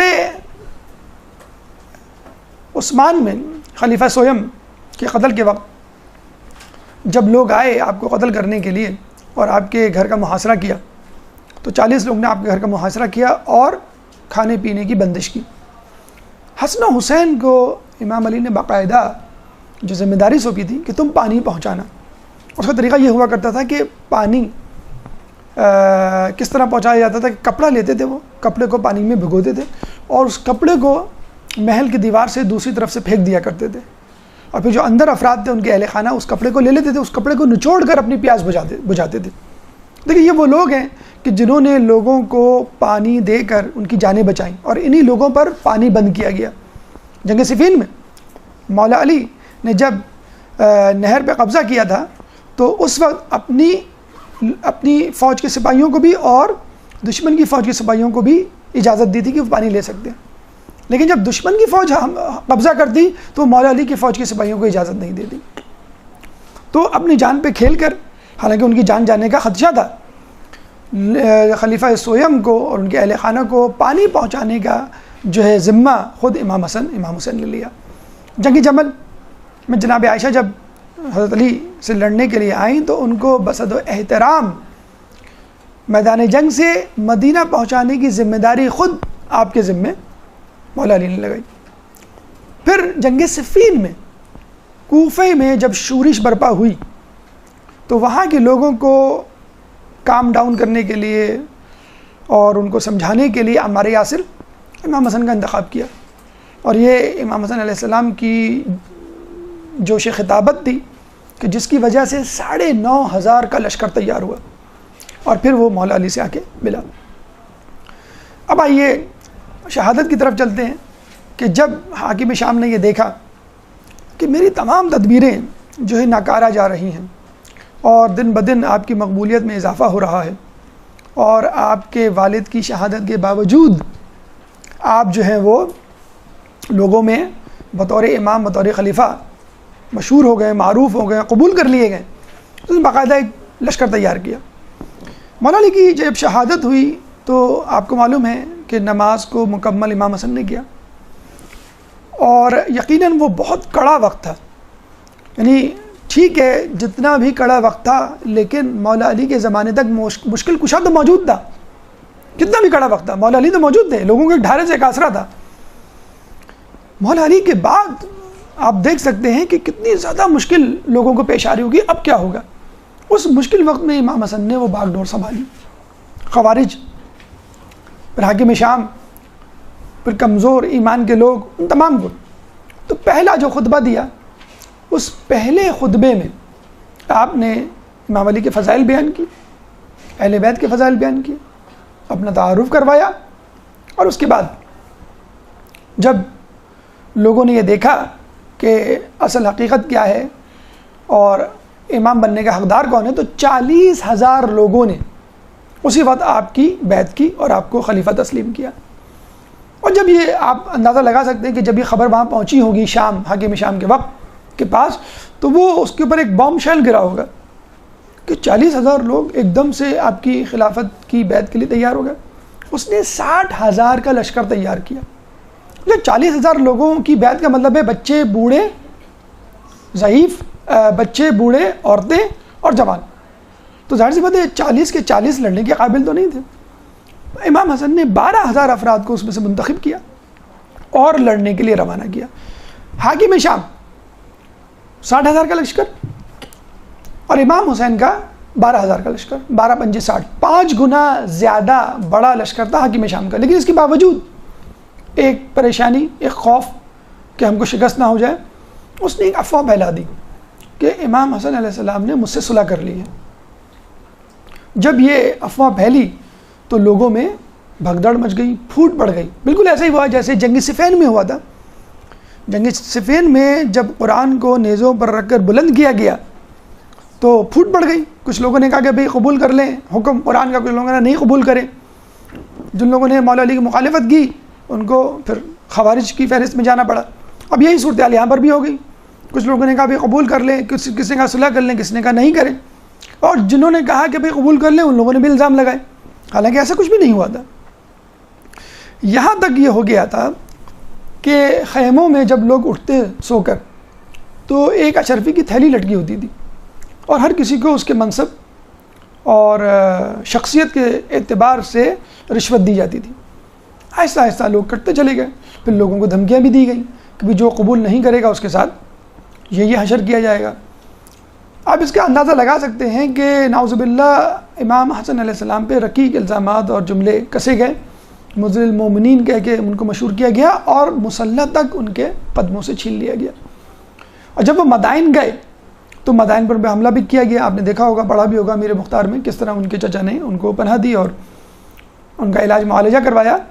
تو اب یہ بات ثابت ہو گئی جب آپ پر قاتلانہ حملہ ہوا، مسلح کھینچا گیا اور آپ کے دوستوں میں کمی ہونے لگی، دشمنوں کی تعداد میں اضافہ ہونے لگا، کہ اب جنگ کسی کام کی نہیں۔ دیکھیں، جہاد کا یا جنگ کا ایک اسلامی اصول سیدھا سا یہ ہے کہ جہاد اس وقت کیا جاتا ہے کہ جب فتح یقینی ہو۔ ٹھیک، اگر فتح یقینی نہ ہو، یعنی 50-50 چانس ہو، یا شکست یقینی ہو، لیکن اس صورت میں یہ دیکھا جائے گا کہ نقصان یا قربانی دینا دین کے مفاد میں ہے یا نہیں۔ اگر دین کے مفاد میں ہوگا تو پھر بڑی سی بڑی قربانی دینے سے بھی دریغ نہیں کیا جائے گا، جیسے کربلا میں ہوا، سراسر نقصان، سراسر جیسے کہ ہلاکت دیکھا جائے نعوذ باللہ بظاہر۔ امام کو یقین تھا کہ ہم شہید کیے جائیں گے، بلکہ انہوں نے پہلے کہہ بھی دیا تھا یہاں ہمارے سر کٹیں گے، یہاں ہمارے سر تن سے جدا ہوں گے اور یہاں پر جو ہے وہ ہم کو مارا جائے گا۔ لیکن وہ قربانی افادیت رکھتی تھی، مفید تھی۔ اسلام ایک ایسا پودا تھا کہ جو مرجھا جا رہا تھا، مر رہا تھا، اور جس طرح پودے کو پانی کی ضرورت ہوتی ہے، اسلام کے پودے کو خون کی ضرورت تھی، اور جب خون معصوم اس میں جائے گا تو پھر کیا ہی بات۔ تو امام نے اپنا خون دیا، اہل بیت کا خون دیا، اپنے انصار و اعوان کا خون دیا۔ تو یہ اگر بات ذہن میں رکھ لی جائے کہ یا تو فتح یقینی ہو یا شکست کی صورت میں، نقصان کی صورت میں فائدہ ہو رہا ہو، کوئی افادیت ہو، اسلام کی سربلندی ہو، اس کے لیے کوئی مثبت پہلو ہو، تو پھر آپ اس کو کر سکتے ہیں۔ مثلا ہم دیکھتے ہیں کربلا میں نقصان ہی نقصان تھا، لیکن آگے چل کر اس کا فائدہ ہوا۔ چنانچہ امام جو ہے وہ صلح پر آمادہ ہوگا۔ یہ بھی آپ دیکھ لیجئے کہ صلح کی ابتدا امام کی طرف سے نہیں ہوئی۔ امام نے نہیں کہا کہ چلو میں صلح کر لیتا ہوں، حاکم شام نے سادہ کاغذ بھیجا اور یہ کہا کہ بھئی یہ سادہ کاغذ، اس پہ آپ شرائط لکھیں اور خود ہی دستخط کر دیں، بلینک چیک. حاکم شام نے بھیجا تھا، آپ نے نہیں منگوایا تھا، آپ نے نہیں کہا تھا کہ بھئی میں صلح کرنا چاہتا ہوں. حاکم شام کو کہا گیا، حاکم شام نے کہا کہ یہ سادہ کاغذ ہے، اس پہ جو شرائط آپ لکھیں. دیکھیں چاہتے تو وہ زر و جواہرات مانگ سکتے تھے، دنیا مانگ سکتے تھے، کسی چھوٹے علاقے کی حکومت مانگ سکتے، کچھ بھی مانگ سکتے تھے، لیکن انہیں جو شرائط رکھی اس سے آپ کو اندازہ ہو جائے گا کہ کس طرح جو ہے امام نے جو ہے وہ فائدہ اٹھایا.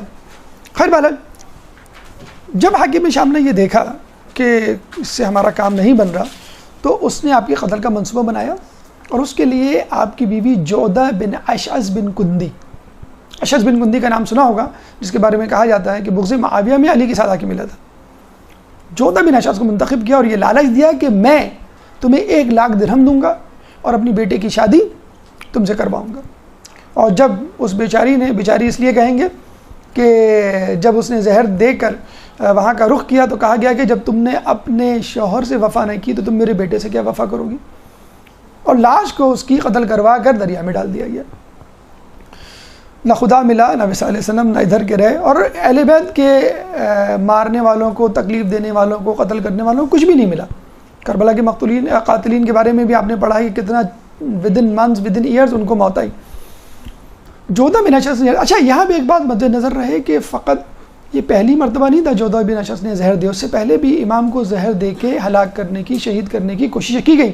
امام ہر مرتبہ بچ گئے اور وہ زہر نہیں کھایا، وہ مشروب نہیں پیا. اچھا یہاں پر ایک سوال کا جواب بلکہ ہمیں مل جاتا ہے جو ہمارے کچھ لوگ اٹھاتے ہیں کہ اگر امام کو معلوم ہے کہ اس انگور میں زہر ہے، امام کو معلوم ہے کہ اس شربت میں زہر ہے، تو امام کیوں پیتے ہیں؟ یہ تو خودکشی ہوئی.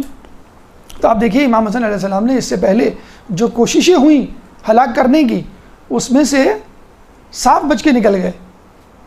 ان کو اس وقت بھی معلوم تھا جودہ بن اشعث کے دیے گئے شربت میں یا کھانے میں زہر ہے، اور پہلے بھی معلوم تھا، لیکن پہلے امر خداوندی، رضا الہی ساتھ نہیں تھی. خدا کی رضا یہ تھی کہ بھئی تم بچ جاؤ، تم اس وقت اپنی جان نہ دو اور اس وقت یہ شربت، یہ کھانا نہ کھاؤ. تو امام بچتے رہے. لیکن جب جودہ بن اشعث نے کہا تو امر خداوندی یہ تھا، رضا الہی یہ تھی کہ اب تمہارا وقت شہادت قریب آ گیا، اب تم اس کو پی لو، اس کھانے کو کھا لو، اب تم جو ہے اپنی جان ہمارے حوالے کر دو. تو امام یہ نہیں دیکھتا کہ میری جان جا رہی ہے یا میری جان بچ رہی ہے، نہیں، امام یہ دیکھتا ہے کہ امر خداوندی کیا ہے، رضا الہی کیا ہے. اگر رضا الہی اس میں ہے کہ میں کھا کے مر جاؤں، ٹھیک ہے میں کھا کے مر جاؤں گا. رضا الہی اس میں ہے کہ میں اس سے پرہیز کروں اور بچ جاؤں، تو ٹھیک ہے میں بچ جاؤں گا. جودہ بن اشعث کے زہر پر آپ کی شہادت ہوئی، اور یہ کہا جاتا ہے حاکم شام نے باقاعدہ سجدہ شکر ادا کیا. اس کے بعد آئیے ہم ان 2 الزامات کی طرف چلتے ہیں جو آپ کی ذات مقدسہ پہ اٹھا گئے، ایک کثرت الازواج اور صلح امام حسن. ایک درود پڑھ دیں محمد والے محمد پہ.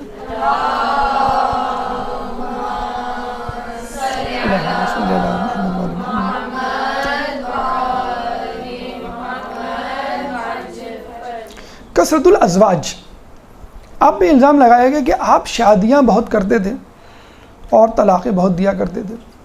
اچھا وہ یوں بھی کہہ سکتے تھے آپ شادیاں بہت کرتے تھے، چونکہ ان کی وفات ہو جایا کرتی تھی اس لیے آپ دوسری شادی کر لیں. انہوں نے اس مسئلے کو وفات سے نہیں طلاق سے حل کیا، اور بہت افسوس کے ساتھ کہنا پڑتا ہے کہ ہمارے راویوں میں، شیعہ راویوں میں ایسے لوگ نہیں ملیں گے، لیکن اغیار میں ایسے لوگ موجود ہیں جنہوں نے ان قسم کی احادیث کو، روایات کو پروموٹ کیا جو من گھڑت تھی. بہرحال اس کا ایک تجزیہ ہم آپ کے سامنے پیش کرتے ہیں.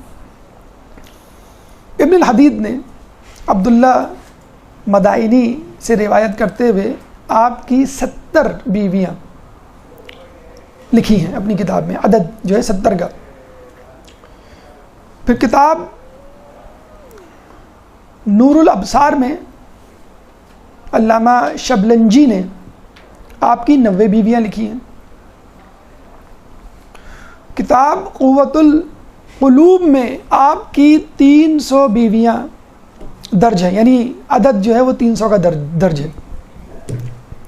بڑی عجیب سی بات ہے. اس کا تجزیہ کرتے ہیں. نمبر 1، آئیے اس کا جواب دیتے ہیں. نمبر 1، اگر 300 یا 250 یا 70 یا 90 بیویاں ہیں تو ان کے نام، شجرہ نسب، اعلی احوال، اخلاق، سوانح حیات وغیرہ وغیرہ، چلیں سب چیزیں چھوڑیں، آپ نام بتلا دیں. کہیں کسی کتاب میں ان کے نام مذکور نہیں ہے. بالکل ایسے ہی ہے کہ 12 کا عدد تو ہے کہ میرے بعد 12 خلیفہ 12 امام ہوں گے، لیکن 12 اماموں کا خلیفہ کا نام درج نہیں ہے۔ اسی طرح بیویوں کی تعداد تو درج ہے 70 90 250 300، لیکن نام درج نہیں ہے۔ ہمارے یہاں 9 بیویاں ملتی ہیں اور ان کے نام بھی ملتے ہیں۔ نمبر 1 ام فروا، نمبر 2 ام بشیر، نمبر 3 ام حسن، نمبر 4 ام اسحاق، نمبر 5 خولہ، نمبر 6 رملہ، نمبر 7 ثقفیہ سے ثقفیہ، نمبر 8 بنت امراء القیس، اور نمبر 9 جودہ بن اشعث۔ اس کے علاوہ ہمیں کوئی جب بھی آپ یہ یاد دیکھیں کہ کسی کے نام میں لگا ہو تو عموماً اگر لقب نہ ہو، وہ بعض اوقات لقب بھی ہوتا ہے، لیکن عموماً کا مطلب ہوتا ہے کنیز، تو ام فروا، ام حسن، ام اسحاق وغیرہ۔ بہرحال اب آپ یہ دیکھیے، ایک تو نام کا مسئلہ ہو گیا کہ اگر یہ ہیں اتنی تعداد میں تو آپ ہمیں نام بتا دیں۔ نمبر 2، آپ خود ذرا غور کیجئے کہ 300 بیویاں، 250 یا 70 یا 90 بیویاں، ان کے نان و نفقے کا بندوبست وہ کیسے کرتے ہوں گے؟ وہ بادشاہ تو تھے نہیں، شہنشاہ تو تھے نہیں، خلیفہ بھی بنے تو وہ تصرف تو ناجائز نہیں کیا کرتے تھے، تو لوگ بھی اس بات کے گواہ ہیں۔ پھر اگر طلاق بھی دیا کرتے تھے تو مہر کا انتظام کہاں سے کیا کرتے تھے؟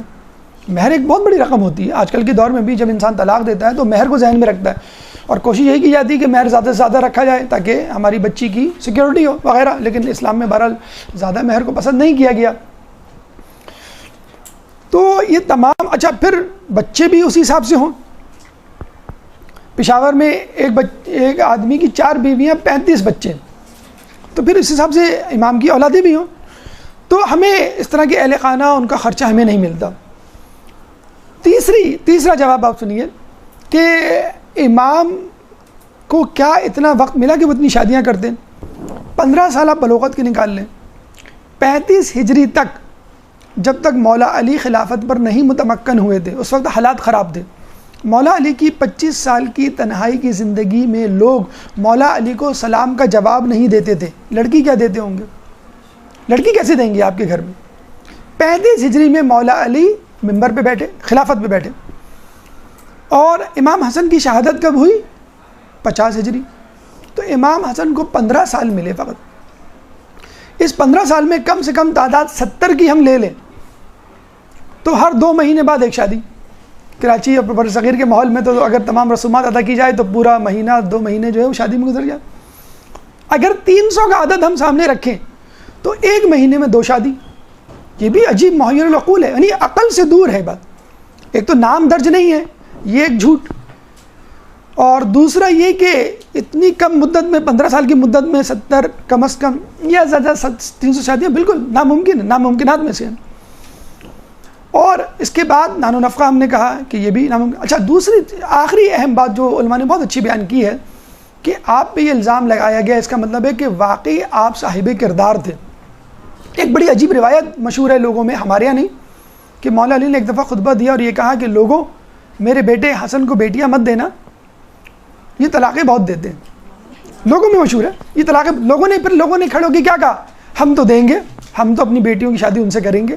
اس کا مطلب کیا ہوا کہ نعوذ باللہ امام حسن علیہ السلام کا کردار اتنا بہترین تھا کہ مولا علی کے قول کو لوگوں نے ٹھکرا دیا، کہ ان کا کردار اتنا مضبوط ہے، چاہے وہ 300 طلاقیں دے دیں، 300 خواتین کو طلاقیں دے دیں، ہم پھر بھی لڑکی دیں گے کیونکہ وہ صاحب کردار ہیں۔ یہ تو خود ان کے صاحب کردار ہونے کی دلیل ہے۔ اس کا مطلب کیا ہوا؟ وہ طلاقیں دیا نہیں کرتے تھے، طلاقیں لی جاتی تھی۔ بہرحال ہمارے نزدیک تو اتنی شادیاں ممکن بھی نہیں، عقلی اعتبار سے، منطقی اعتبار سے، تاریخی اعتبار سے، اور آدمی اگر تھوڑی سی اپنی سوچ لڑائے تو وہ اندازہ لگا سکتا ہے کہ یہ ایک من گھڑت افسانہ تھا۔ لیکن بات دیکھیے اتنی چھوٹی نہیں ہے، اگر آپ تھوڑی سی بات کی گہرائی میں جائیں تو آپ کو پتہ چلے گا یہ اصل مسئلہ کیا ہے۔ ایک درود پڑھ دے محمد والے محمد۔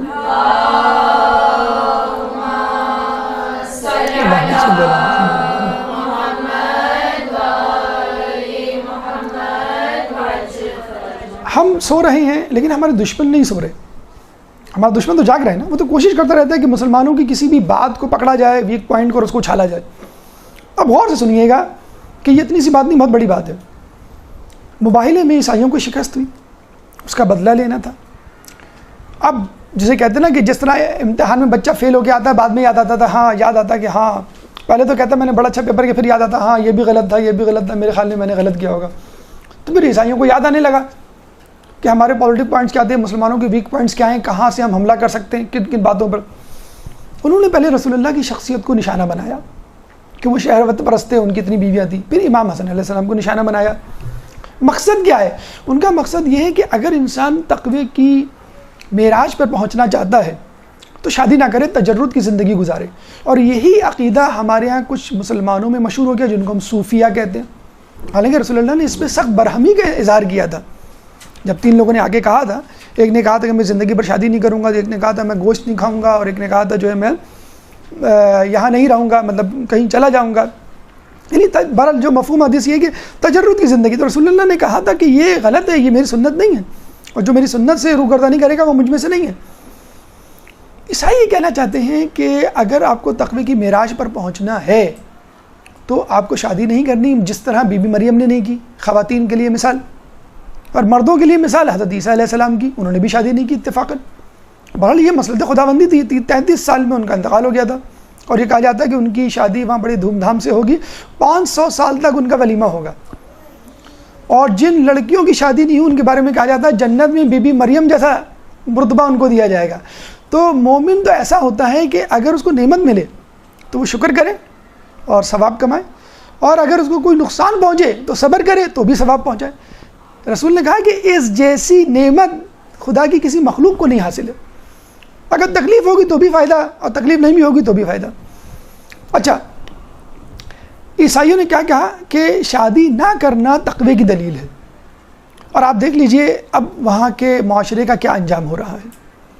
انہوں نے جو شادی کو ایک عجوبہ بنایا ہوا ہے، بلکہ یہ کہا جاتا مشہور ہے کہ شادی محبت کا قبرستان ہے، یا شادی محبت کے لیے موت ہے۔ یعنی شادی سے پہلے تو محبت رہے گی اگر آپ نے شادی کر لی، اور اس لیے باہر کے ملکوں میں اب شادی کا رجحان ختم ہوتا جا رہا ہے۔ وہ کہہ رہے ہیں کہ بھئی اگر مجھے تم پر اعتماد ہے، تمہیں مجھ پر اعتماد ہے، پھر ڈاکیومنٹیشن کی کیا ضرورت؟ اور وہاں تو یہ اصول ہے اگر آپ طلاق دیں گے تو آدھی دولت، لڑکی کی بھی آدھی دولت اور مرد کی بھی آدھی دولت تقسیم ہوگی۔ بہرحال مسلمانوں کی اس کثرت الازواجی، پولیگیمی جسے کہتے ہیں، 4 شادیوں والی بات کو انہوں نے پکڑ کے رکھا ہوا ہے۔ عیسائیوں سے یہ بات چلی تھی، رسول اللہ پر، پھر امام حسن، پھر باقی لوگوں پر۔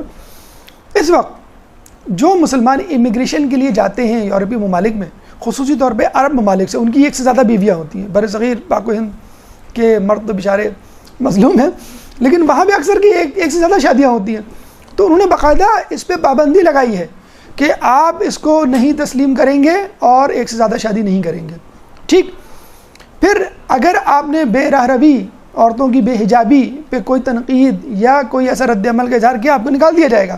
آسٹریلیا میں بھی ایک عالم دین کو نکالا ہے کہ اس نے اس بے راہ روی پر تنقید کی تھی، بے حجابی پہ تنقید کی تھی آسٹریلیا میں، انہوں نے نکال دیا کہ بھئی آپ کو اجازت نہیں ہے۔ میں آپ کو بتا رہا ہوں کہ جو ماحول بننے جا رہا ہے، ابھی جو شوٹنگ ہوئی ہے گے کلب میں، 50 لوگوں کو جو مار دیا گیا ہے، اس میں پھر ایک بحث نکل پڑی ہے کہ یہ جائز ہے ناجائز ہے۔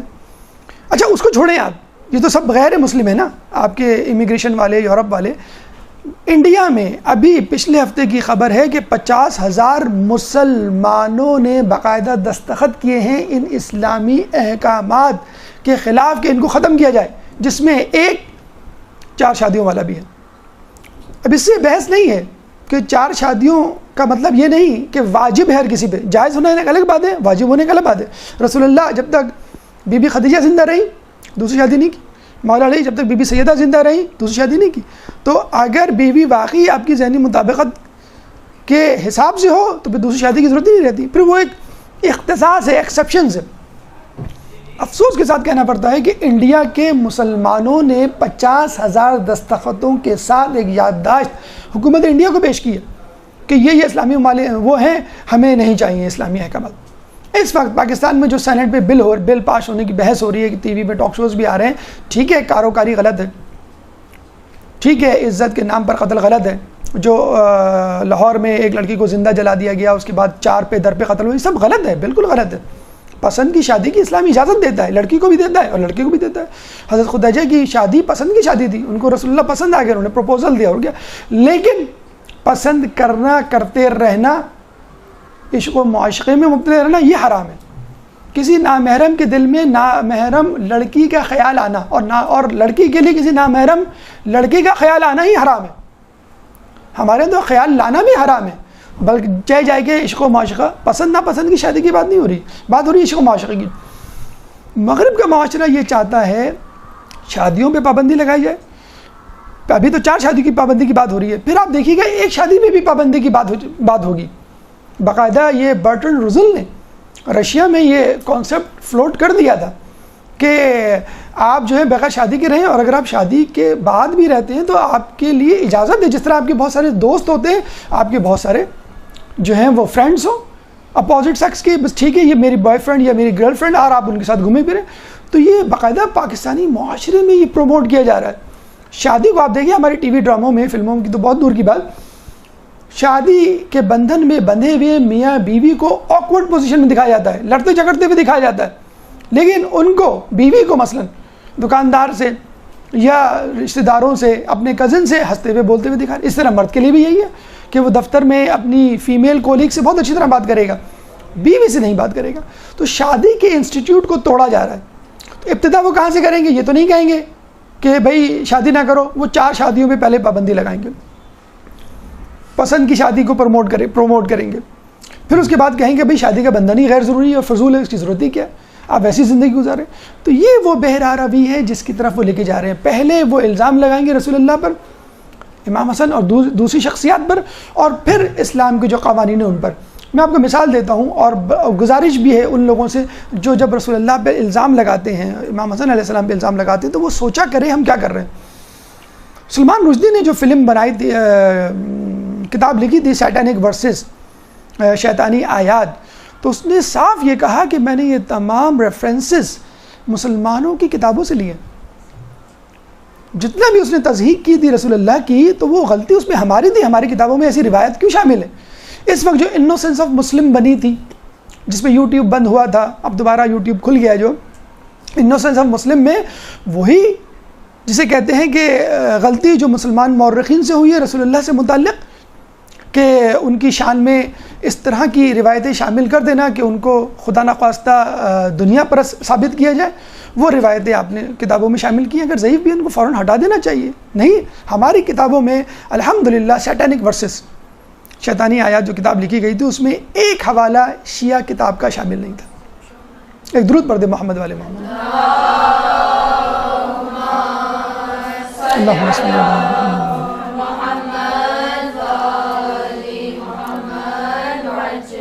تو الزامات لگانے سے پہلے یہ دیکھ لیجئے کہ یہ الزامات میڈیا کی دنیا ہے، پرنٹ میڈیا کے ذریعے یا جسے کہتے ہیں آڈیو ویژول گیجٹ کے ذریعے کسی اور جگہ بھی پہنچ سکتی ہے، اور لوگ ہمارے لیے جگ ہسائی کا سامان اور دلیل ہمارے سامنے پیش کر سکتے ہیں کہ بھئی تمہاری کتابوں میں ایسے لکھا ہے، تم لوگ خود ایسے ہو. اب آئیے امام حسن پہ لگایا جانے والا دوسرا الزام صلح امام حسن علیہ السلام کے حوالے سے. ایک درود پڑھ دے محمد والے محمد.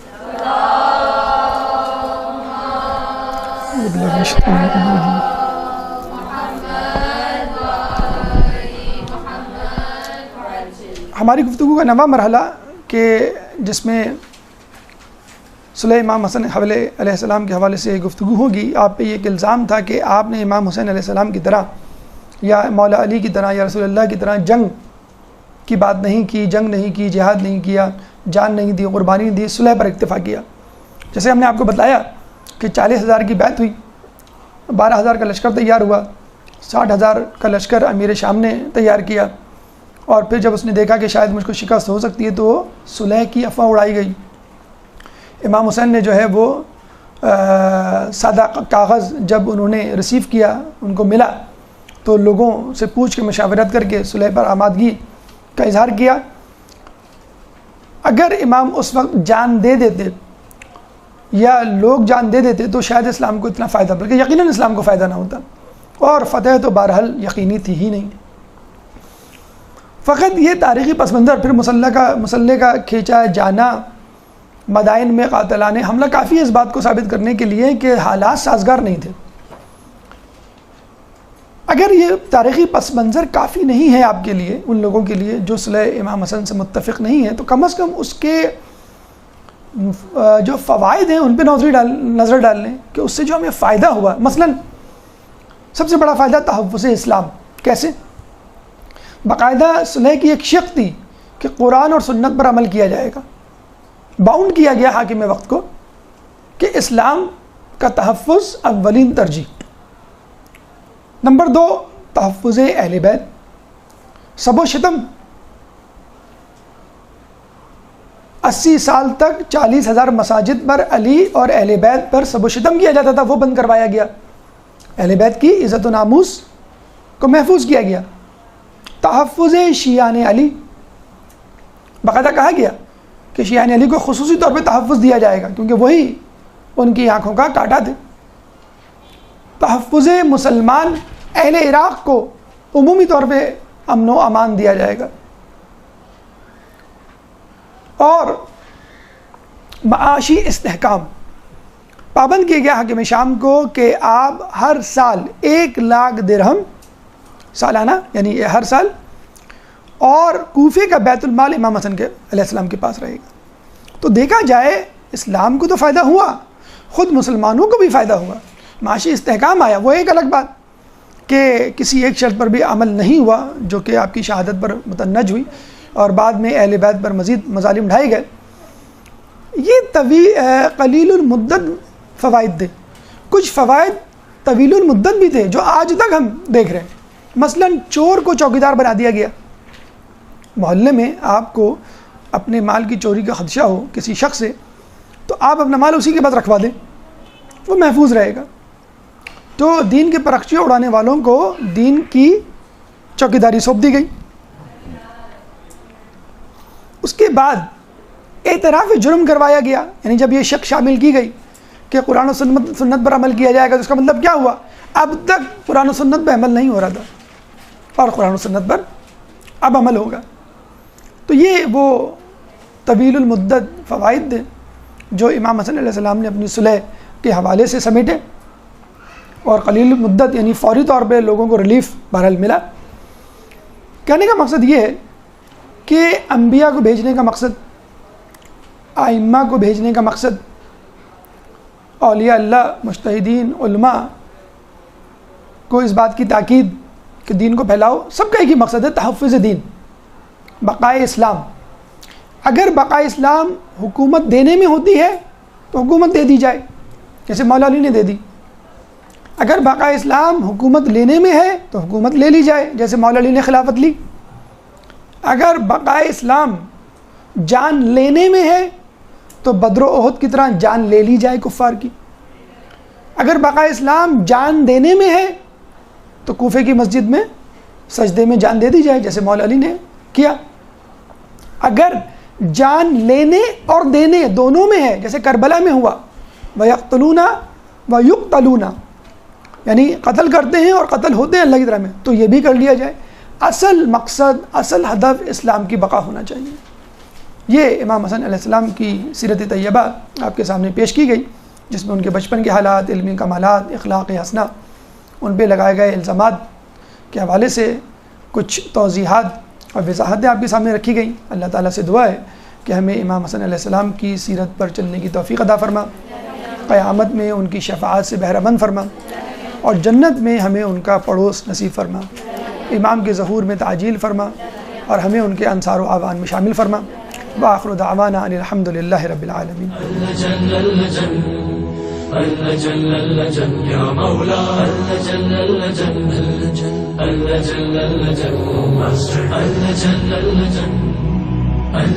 يا صاحب السماء